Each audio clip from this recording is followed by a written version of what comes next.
قررت اني اسلط الضوء على الناس اللي زي كده، مش انتش واجري ولا صاحب طبق الكشري. الناس دي فعلا هي اللي تستاهل تبقى ترند، الناس دي فعلا هي اللي تستاهل مصر كلها تعرفها. دكتور الغلابة سعر الكشف بتاعه النهارده 20 جنيه، وعلى مدار الاسبوع بيبقى ب 30 جنيه. مين هو دكتور الغلابة؟ دكتور محمد الحفني، ابن محافظة اسيوط، مركز ديروت، قرية صنبو تحديدا. تعالوا بينا نتعرف ونشوف مين هو الدكتور محمد الحفني، ونسلط الضوء على الناس دي، ونشوف الإعلام اللي ناس الناس دي وسايبها. الناس دي هي اللي تكون ترند، مش أنتش واجري. الناس دي هي اللي تكون ترند، مش واحد طلع بطبق كشري يبقى ترند. الناس دي فعلا هي اللي تستحق. تعالوا بينا نتعرف ونشوف مين هو دكتور محمد الحفني. السلام عليكم. عليكم السلام ورحمة الله. ازاي حضرتك، عامل ايه؟ الحمد لله بخير. هو حضرتك انت النهارده جاي كشف عند الدكتور محمد، صح؟ تمام، جاي كشف. طب هو سعر الكشف خدوا منك قد ايه النهارده؟ استشارة كشف 20 وما تلاقاش في مصر كلها. استشارة كشف 20 وما تلاقاش في مصر كلها. ربنا يعليه ويديه الصحة ويخليهم. هو سعر ويبارك الكشف فيه. سعر الكشف بتاعه قد ايه؟ شهر الكشف بتاعه أرخص من أي واحد. بعدين؟ شهر الكشف بتاعه أرخص من أي واحد. سمعنا ان هو 20 جنيه. والله يا بيحدى رحم قوي، والراجل الغلبان مش بياخد منه فلوس واصل. الله يعليه ويديه الصحة ويخليهم له. ربنا يبارك فيك يا رب. الله يبارك فيك. سعر الكشف بتاعه قد ايه؟ ده حاجة ما تذكرش، يعني ما لهاش لازمة 20 جنيه. ده حاجة ما تذكرش، يعني ما لهاش لازمة 20 جنيه. طبعا في الوقت ده كنا سألنا المرضى وعرفنا ان سعر الكشف 20 جنيه. مش بس كده، ده سعر العلاج مع الكشف ما بيتعداش ال 100 جنيه. ودلوقتي طبعا احنا داخلين نتعرف على الدكتور محمد حفني. السلام عليكم. عليكم السلام ورحمة الله. ازي حضرتك يا دكتور؟ اخبار حضرتك ايه؟ أهلا بك يا مرحبا. احنا النهارده يعني سمعنا ان الكشف بتاع حضرتك 20 جنيه.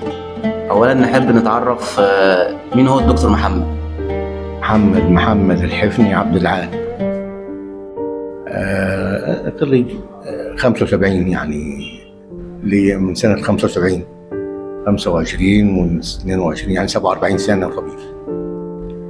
اشتغلت في الريف في سوهاج مركز طهطا، وبعد كده في الهيئة العامة للمستشفيات والمعاهد التعليمية، معهد شلل الأطفال في امبابة ومستشفى سوهاج التعليمي.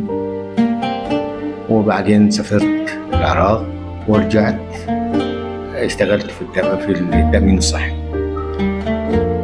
تدرجت فيه من ممارس عام في عيادة ديروت، لمدير عيادة، ومفتش طبي، برضه رئيس لجنة طبية، مدير منطقة، ونائب مدير فرع في أسيوط.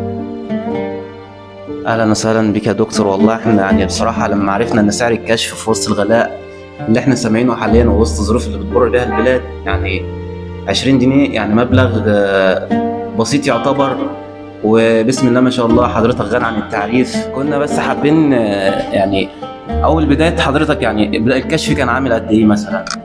أنا اشتغلت وفتحت عيادة سنة 85. كان كشفي بجنيه وربع. بجنيه وربع؟ بجنيه وربع. كان كشفي بجنيه وربع. بجنيه وربع؟ بجنيه وربع. وساعتها كانت الأسعار معقولة يعني، بس ما كانش ده اللي ماشي في البلد يعني، مفيش بجنيه وربع. أنا ما عرفتش الناس كانت ماشية إزاي، لكنه عرفت بعدين إن هي عشرات، أقل حاجة كانت عشرات، حاجة زي كده. لما أنا ابتديت بكده ومشيت شوية شوية، كل ما تزيد الأسعار، لأن طبعا العامل اللي معايا عايز يزيد، اكيد طبعا. والأمور بتتغير بالنسبة للناس. فتدرجت وصلت اللي هو 20 جنيه اللي احنا ماشيين بيه يوم الجمعة. تمام، 20 يوم الجمعه وباقي الاسبوع ب 30.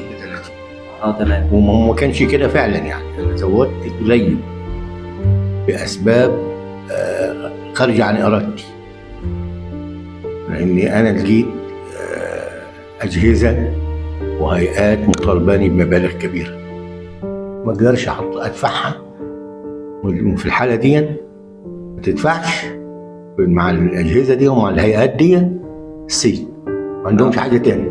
اضطريت ان انت بقى ترفع سعر الكشف شويه. اقدر ادفع المبالغ اللي جايبينها علي. تمام. مش عشان يعني انا ربما ما استفدتش منها حاجه، يعني كانت اقل من كده 15 جنيه او 20 جنيه اللي كانت وسط الاسبوع، انا زودتها عشان اقدر اسدد للجهات الرسميه دي اللي طالباني بيه. تمام. لكن انا شخصيا تقريبا ما استفدتش حاجه منها. هو حضرتك غني عن التعريف طبعا يا دكتور والله. الحمد لله هي ماشيه الامور. كنا سمعنا برضو ان يعني حتى لما بتكتب علاج مثلا لمريض، العلاج مش بيتعدى ال 100 جنيه هو الكشف مثلا.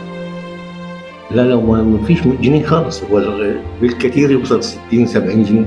بسم الله ما شاء الله. ولما ربنا يبارك في حضرتك. لما بنضطر نكتب حاجه اكثر من كده، لا ده لما تزيد خالص، لما متوسطها 40 جنيه، متوسطه 40 جنيه ممكن تشوف، لان انا ما بكتبش اصناف كثيره واصناف لو لها بدائل، لو في صنف ليه كذا بديل انا باخد البديل الارخص. بتحاول توفر للمريض اقل امكانيات البديل مثلا. الارخص، تمام. لان انا عارف ان العيان اللي جاي هنا جاي ازاي. فساعات العيان نفسه بيطلب يقول انا عايز حاجات غاليه نفسه عشان ايدي مش متعود. يعني بتتعامل مع المريض على حسب امكانيات المريض اللي قدامك. ما هو عشان ايدي مش متعود على كتابه الحاجات الغاليه اللي بكتبها له. تمام اهو. تحب تقول ايه طيب للناس اللي هتتفرج على حضرتك؟ ربنا يشفيهم وما يحتاجهمش وما يحوجهمش لا ليا ولا لغيري. يا رب اللهم امين يا رب.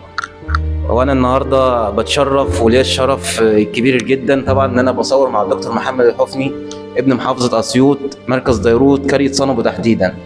كان لقاء طيب وممتع، وان شاء الله ربنا يبارك فيه ويحفظه، وان شاء الله يعني الفيديو ده المفروض يطلع ترند. الناس دي المفروض ان احنا نتكلم عنهم. انا مش عارف الاعلام سايب الناس دي ليه. الناس دي بجد هي اللي تستاهل تبقى ترند، مش واحد طلع بطبق كشري نلاقي الدنيا كلها اتقلبت عليه، ولا واحد طلع يقول انا انتش واجري ولا الكلام ده. لا، الناس دي فعلا هي اللي تستاهل تبقى ترند. دكتور محمد راجل محترم وراجل ذوق وكشفه يعني في رحمه يعني. هو احنا سمعنا انه ملقب بطبيب الغلابه، هل الكلام ده فعلا؟ طبعا ايوه بطريق الغلابه، هو راجل محترم. طب تحب تقول لي للدكتور محمد بالنسبه لسعر الكشف في وسط الغلاء الفاحش اللي احنا بنشوفه وبنسمعه؟ احب اقول ربنا يكتر من امثاله وربنا يبارك فيه وربنا ان شاء الله باذن الله يقويه. ربنا ان شاء الله باذن الله يقويه. الدكتور محمد لا الدكتور محمد مفيش مثيل ليه، يعني لو واحد غيره مثلا مش هيبقى ب 20 جنيه في وقت الغلا ده، بس هو مراعي الناس واشهر من ناس كتير، وبرغم كده اللي هو الكشف بتاعه 20.